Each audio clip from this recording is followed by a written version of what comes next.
e do Filho e do Espírito Santo. Amém. Podemos nos assentar durante alguns instantes. Ave Maria Puríssima, sem pecado concebida, constituis Deus, príncipe super omnem terra.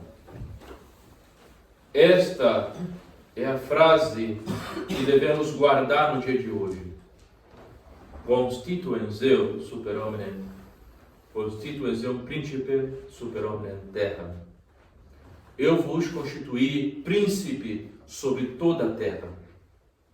Meus caros irmãos, gostaria para esta meditação que fizéssemos um retrocesso histórico. Vamos a Roma antiga. O grande, entre aspas, Império Romano, dominador de várias províncias no mundo inteiro, começando desde a Roma, chegando até os anglófagos e por assim por diante. Um grande império dominador. Mas, adiante, podemos observar também a sua queda, porque os impérios humanos, enfim, os impérios sem Deus, tendem a cair. E a Roma pagã não tinha sobre si a proteção divina. E nós vemos os bárbaros invadirem Roma e a destruírem. Isso causou uma grande crise.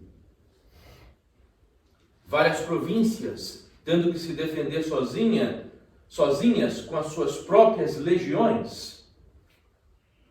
Alguns cidadãos romanos, cidadãos desse império, começam a olhar o fim de Roma até mesmo como um fim do mundo.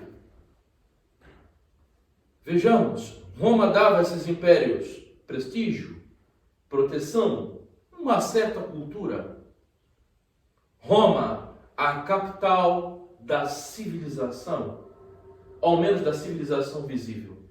Toda esta Roma cai na mão dos pagãos. Para alguns nobres romanos, eis o fim do mundo. Roma caiu, o grande império cai por terra. Neste meio tempo, está sendo pregado a verdadeira fé. Muitos nobres romanos acabam ouvindo esta santa pregação. E a partir desta queda, começam talvez, quem sabe, a repensar as suas vidas, pautadas no objetivo natural, puramente natural, esquecendo-se do primordial, que é a fé e a salvação da alma. Esses pagãos, que até então não tinham visto a luz da fé, começam a percebê-la. Nobres romanos. E todo este processo culmina com Constantino. Por este sinal vencerás. O sinal da cruz. Que de fato manda gravar nos escudos do seu exército e de fato ganha a guerra.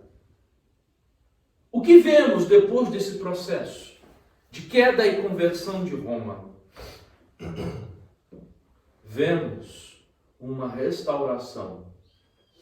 Vemos o império brilhar de novo, mas não como aquela Roma antiga, pagã, mas sobre os escombros desta Roma pagã foi construída a verdadeira civilização, a Félix Roma, a verdadeira Roma, que trouxe de novo ao mundo unidade, primeiro, unidade de fé, evidentemente, e como consequência disso, unidade política.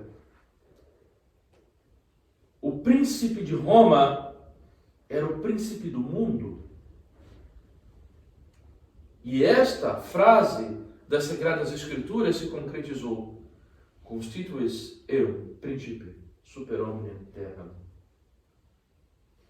O Papa, ele sim foi constituído como príncipe de todas as nações. e todos os imperadores e impérios, reinados com seus reis, eram submissos como filhos diletos deste grande príncipe que reinava em nome de nosso Senhor Jesus Cristo como príncipe de toda a terra.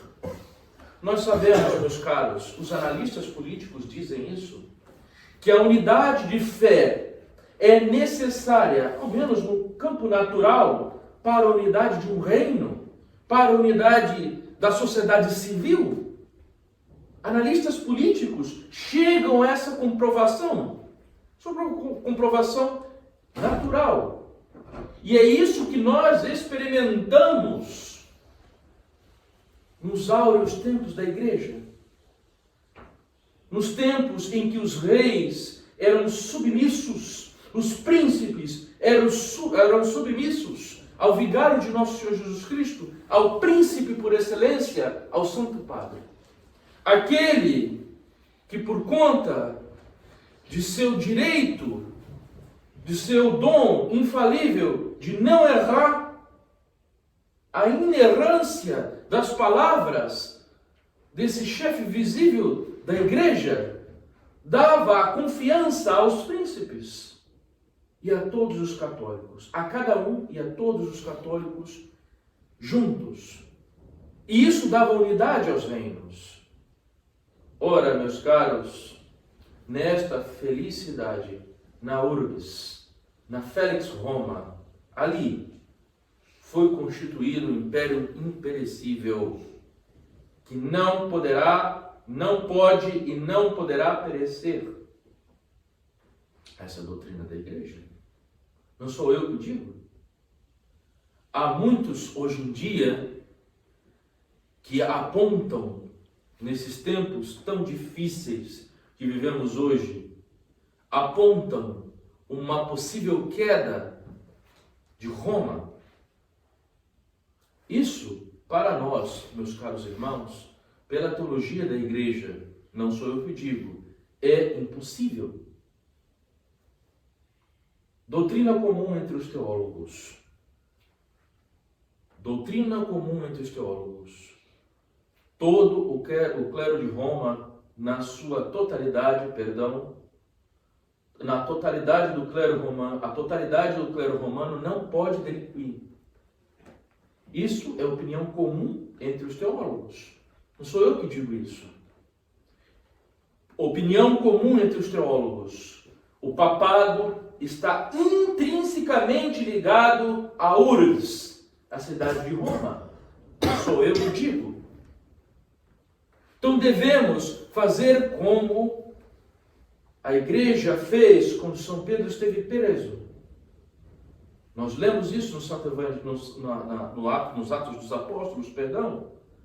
A igreja se reunia e rezava por Pedro. E Deus nos ajudou e Pedro foi libertado.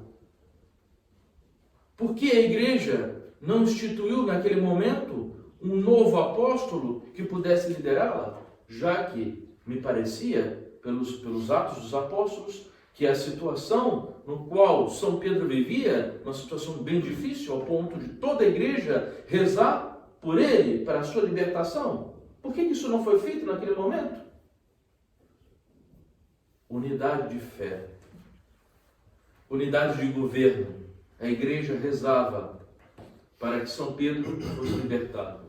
Hoje nós vemos, tristemente, esta pseudo, vamos dizer assim, por assim dizer, prisão, que vive a Urbis, no domínio daqueles que já perderam a fé. Qual é a nossa tarefa, meus caros irmãos? Conservar intacta a obediência e fidelidade à Santa Igreja nos seus editos. E também rezar para que esses tempos sejam abreviados e, de novo, possamos gozar de liberdade.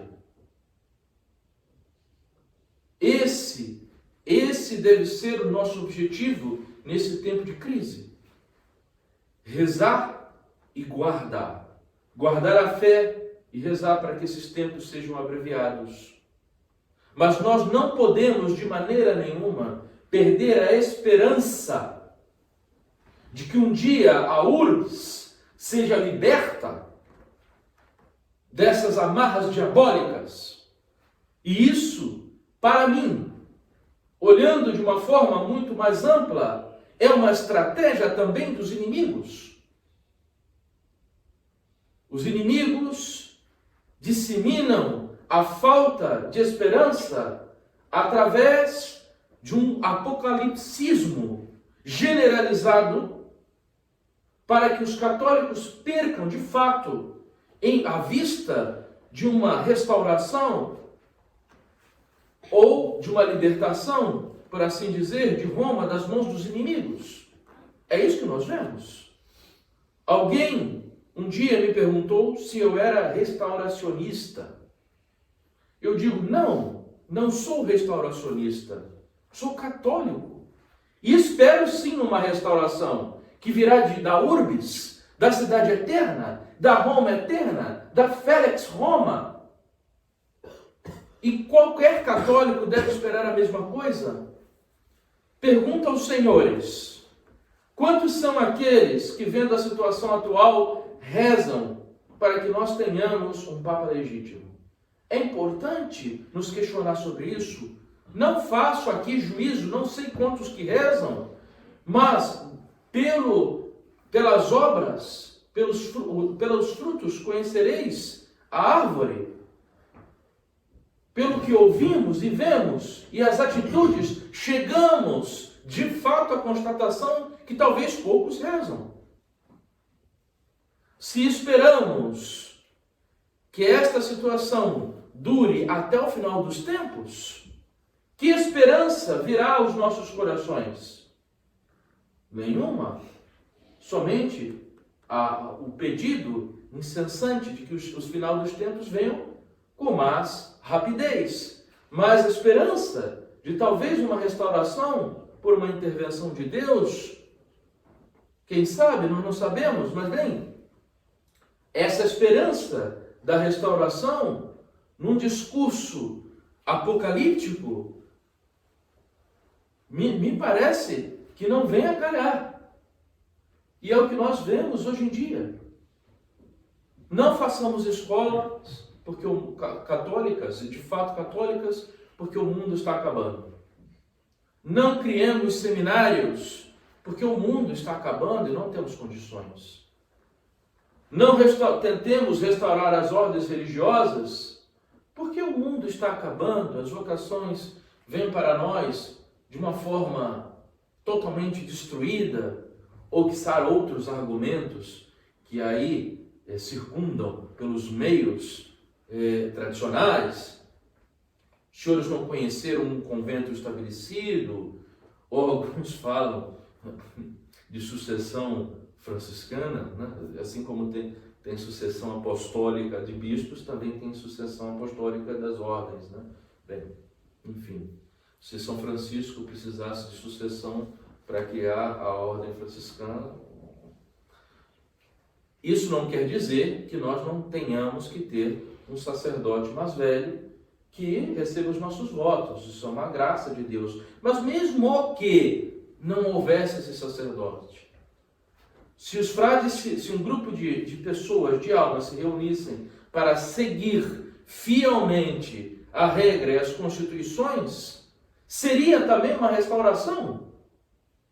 Aliás, é por isso que nós trazemos no nosso nome subsequentes, ou seja, seguidores. Nós sabemos das implicações jurídicas do nosso estado atual. Nós sabemos disso. E por saber disso, nós não queremos criar uma jurisdição que não existe. Se é que os senhores entendem o que eu quero dizer. Nós não queremos criar uma jurisdição que não existe. Por conta disso, levamos no nome seguidores de São Francisco, até que subsequentes. Por isso que é importante saber latim, meus caros seminaristas e frades, porque senão se não sabemos latim, nós daremos margens a interpretações esdrúxulas, né? E aí, os senhores podem imaginar o leque de coisas que se dizem sem uma boa interpretação do latim. Mas subsequentes quer dizer seguidores. Porque nós queremos seguir tudo o que a OFM, ou seja, a Ordem dos Frades Menores, nos legou, até que um dia nós tenhamos um Papa legítimo que possa, de fato, resolver os problemas jurídicos nos quais nós nos encontramos nos tempos atuais. É isso? Agora, mesmo que nós não tivéssemos um sacerdote, por exemplo, que pudesse nos receber os votos, sacerdote mais velho, como o Padre Francis, receber os meus votos, a renovação dos meus votos, e reconheceu o meu noviciado, e também de certa forma, delegou para receber os votos dos senhores. Mesmo que nós não tivéssemos ele, mesmo assim, se nós nos propuséssemos a seguir as regras, a regra e as constituições da Ordem dos Frades Menores, aí estaria uma restauração. Porque se assim não for, meus caros irmãos, para nós tivemos um Padre Francis, por exemplo, e os outros? Eu não excluo o fato, por exemplo, de um grupo de almas desejarem a restauração de outras ordens.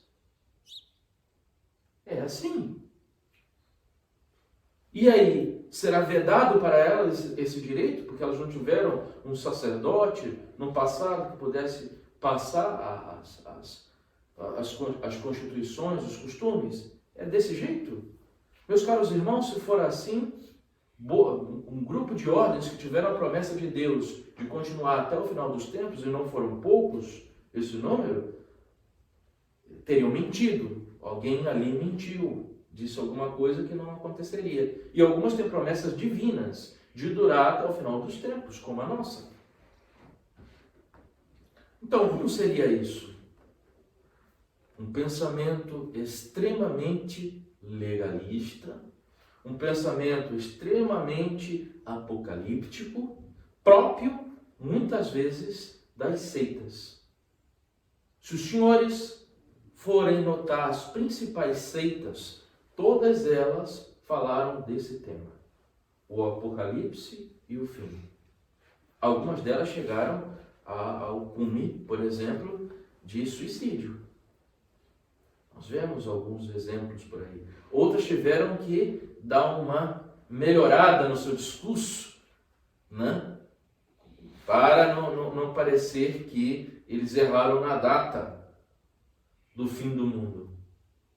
Para o católico, para nós, não que nós não tivéssemos importado com questões, por exemplo, escatológicas.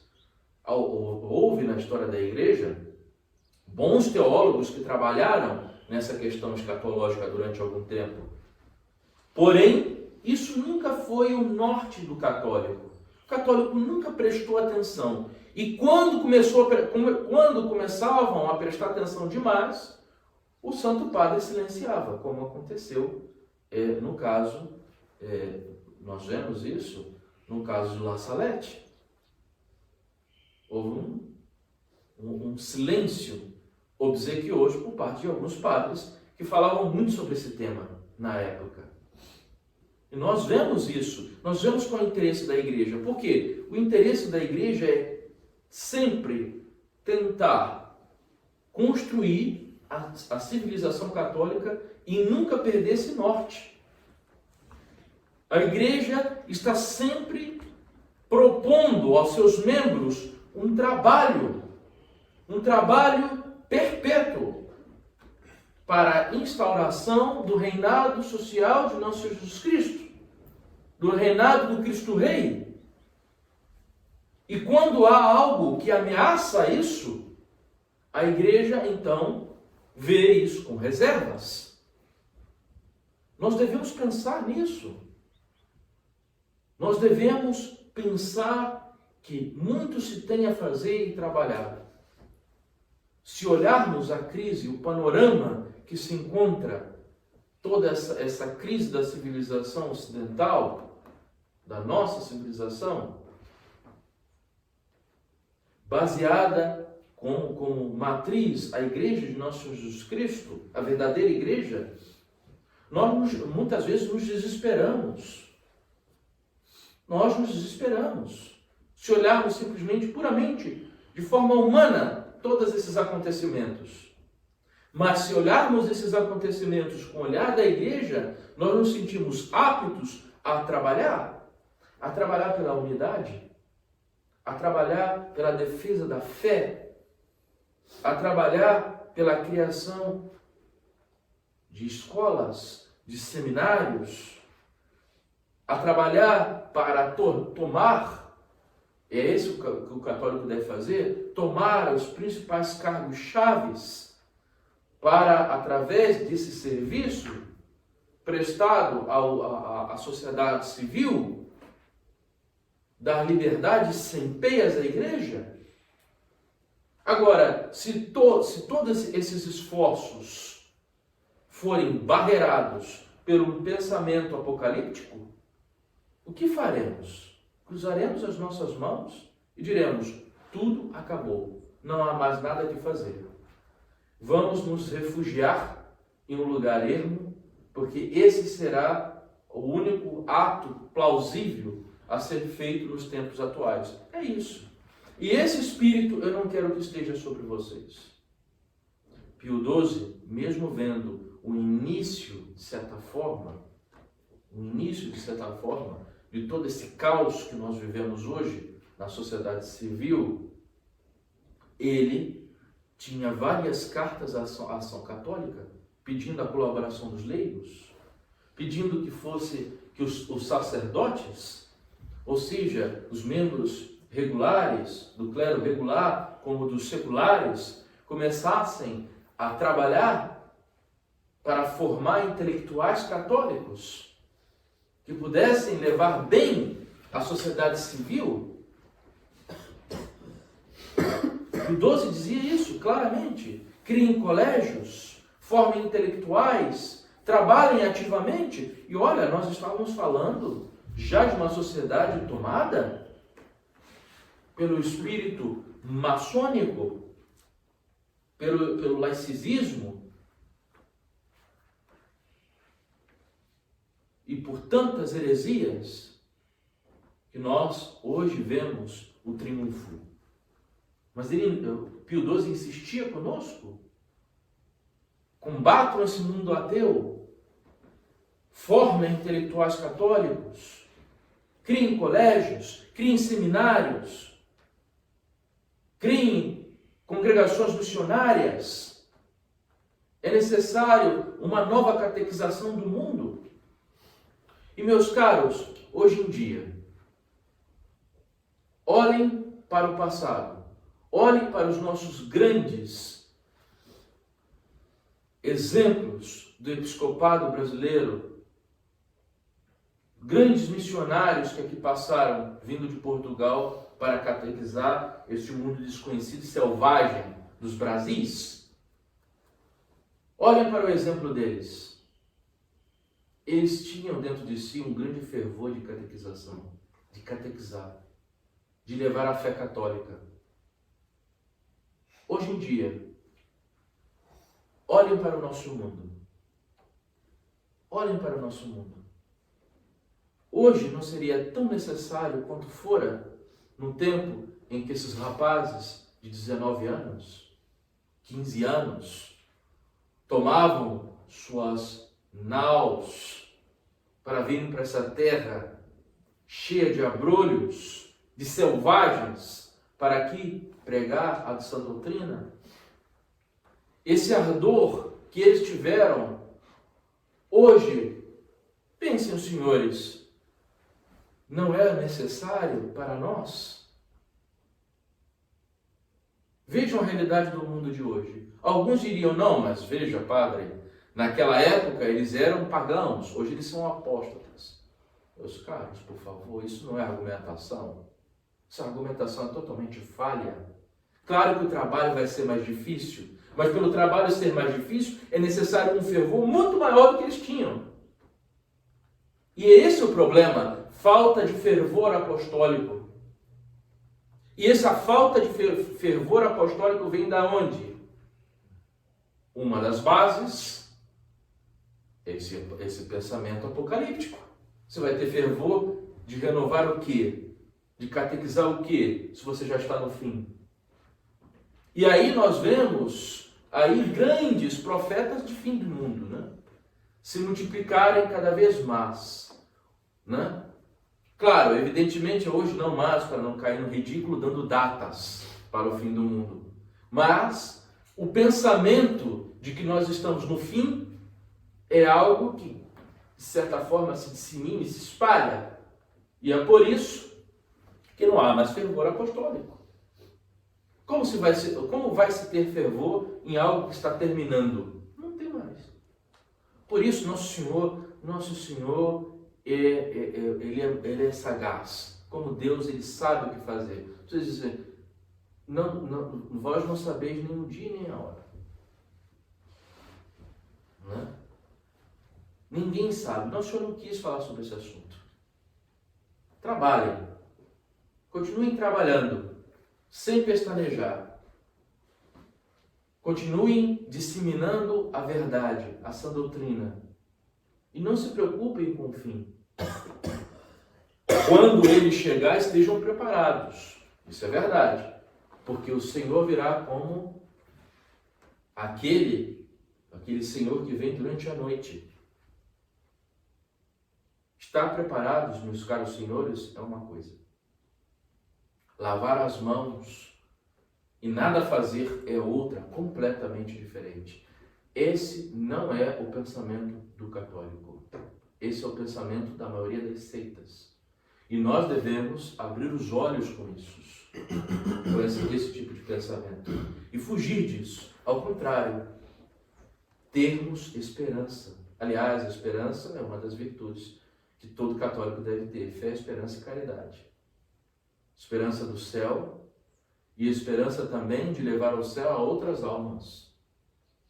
Esperança da reconstrução e restauração desta Roma que aparentemente, porque nós sabemos que a nossa fé católica, apostólica, romana durará até o final dos tempos, mas aparentemente nós vivemos um escombro. E com a menina adormecida, como dizia Nossa Senhora de Bom Sucesso, esta mesma ressurgirá feliz e contente, mais bela do que nunca, resplandecendo de uma forma tão gloriosa entre as nações, quanto que de fato já fora, porque enfrentou uma grande calamidade.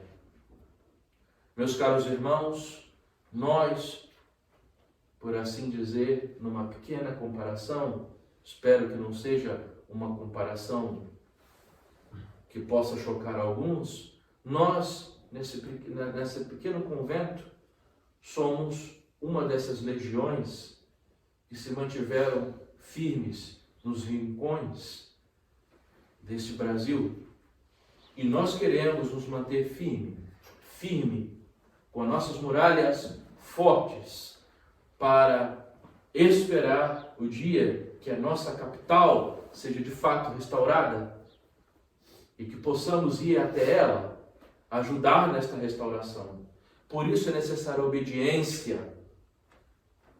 Uma das muralhas da nossa fé é a obediência, a firme aquiescência em todas as verdades promulgadas pela Igreja, em todos os seus editos. E é por isso que neste seminário, neste convento, nós desejamos manter e dar exemplo da nossa fidelidade ao Sumo Pontífice, ao nosso último Pontífice reinante. Obediência, vida de oração. Meus caros irmãos, cuidado, muito cuidado, não descuidem da vida de oração. Sem vida de oração, os senhores não conseguirão manter firmes essas muralhas. A nossa religião é baseada no sobrenatural. O natural vem em segundo lugar, mas é o sobrenatural. São os nossos milagres, nossas verdades de fé, muitas delas que a nossa pobre inteligência aquece, mas não entende completamente, por conta da nossa natureza, mas que nós cremos firmemente e aquecemos. Essas verdades sobrenaturais, para que possamos manter todo esse espírito, é necessário uma vida de oração profícua. Lembrem-se de uma das notas da nossa santa religião, una santa, católica e apostólica. Então nós precisamos ter santidade entre nós. E a santidade se dá numa intimidade real com Deus através da oração.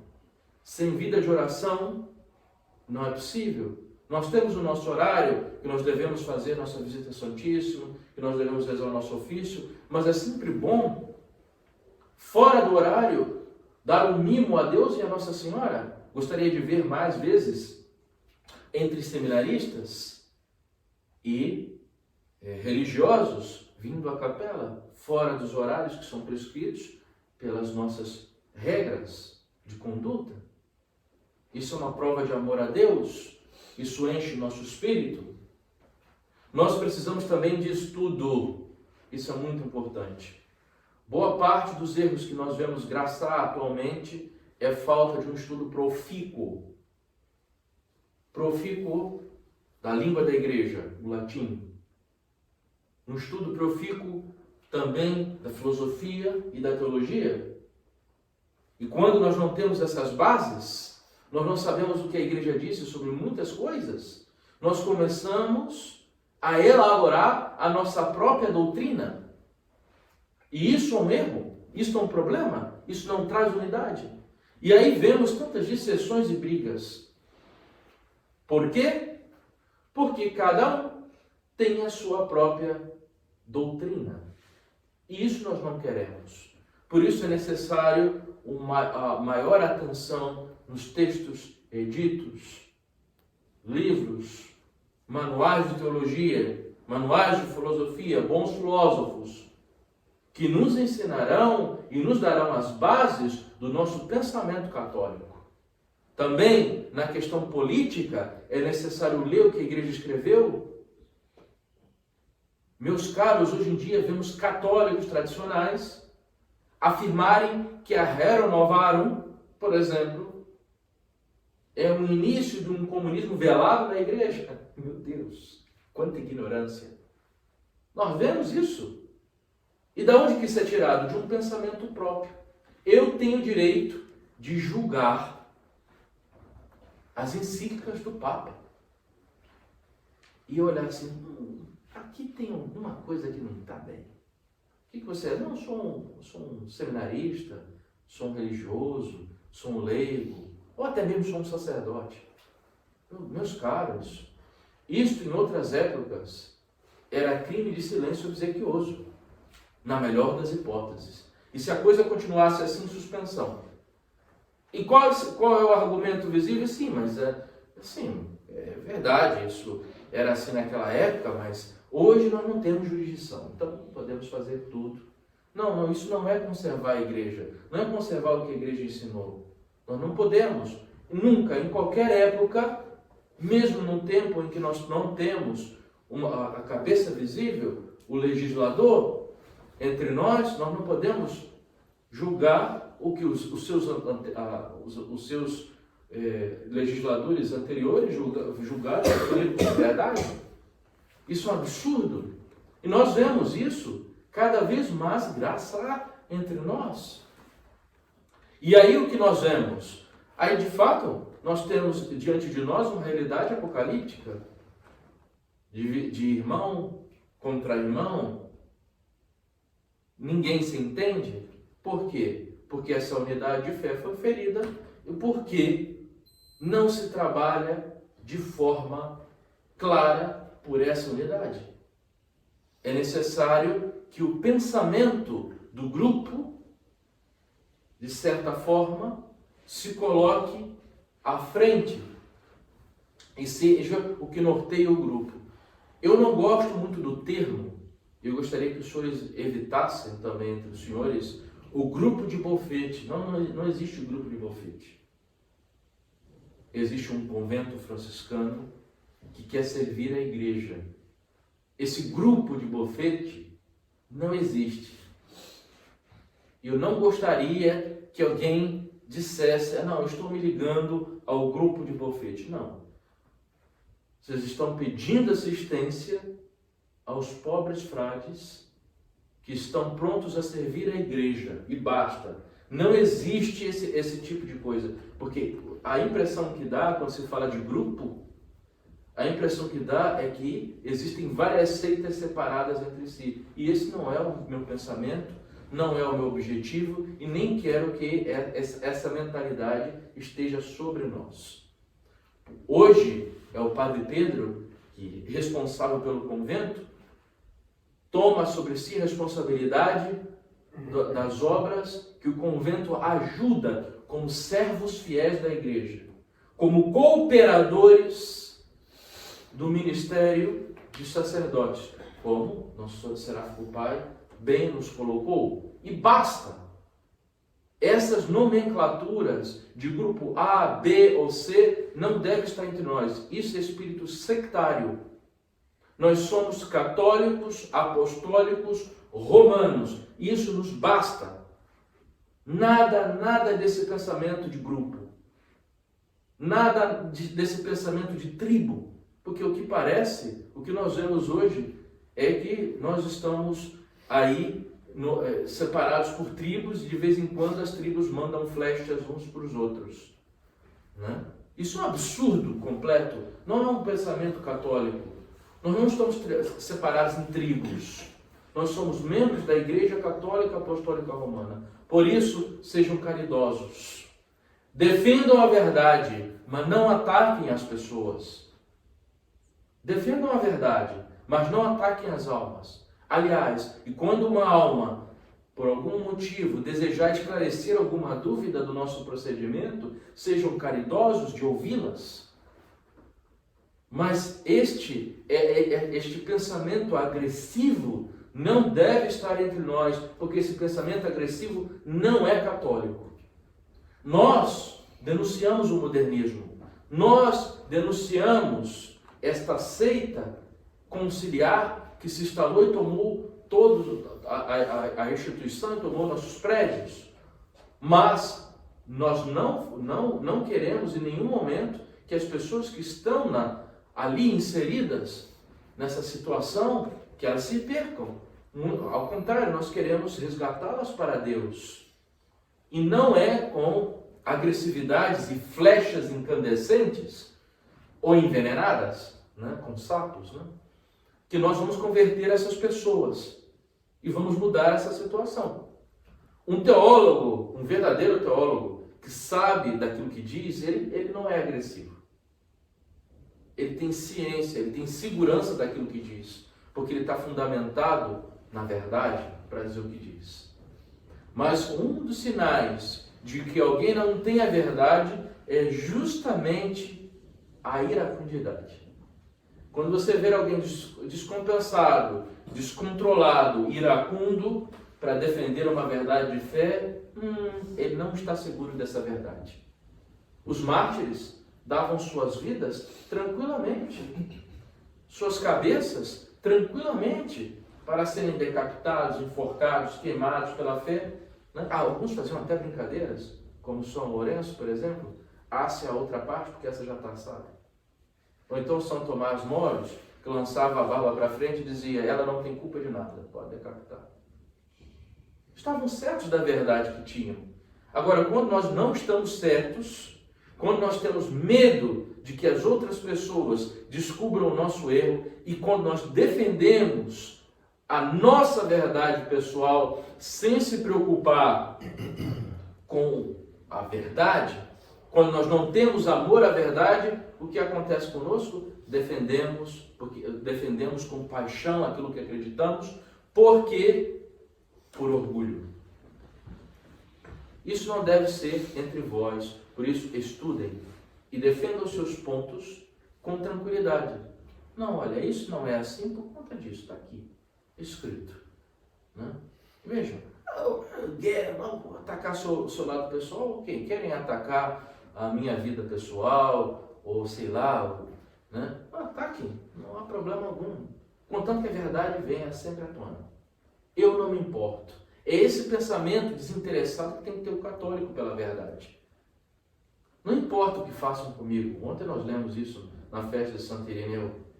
Não importa os que matam o corpo, que levam o corpo à morte. Nós temos a promessa da vida eterna. Isso que nos importa. Querem matar o nosso corpo? Matem. Querem matar a nossa reputação? Matem. Nós conservaremos ainda assim nossa alma intacta na verdade católica. E nessa verdade que, por ser perene, indelével, nos causa paz na alma. Agora, quem não tem paz para defender os seus pontos, de fato, não está fundamentado na verdade, porque a verdade traz paz à alma. Pensem nisso, estudem, rezem, não percam as esperanças e sejam, enfim, católicos, até o fim, defendendo o papado com unhas e dentes, defendendo e fortalecendo o papado nas vossas almas, lendo bons livros, falando sobre o papado, da importância do papado, da importância do Papa legítimo. Por isso vos recomendo, por exemplo, o Cristo Papa e a Igreja, do Padre Júlio Maria. É um excelente livro para se ler. E nos dá às nossas almas um ardor muito grande de rezar por termos um Papa legítimo. E entender que esta situação não é uma situação perene, é uma situação extraordinária. E é uma situação que deve causar dor ao católico.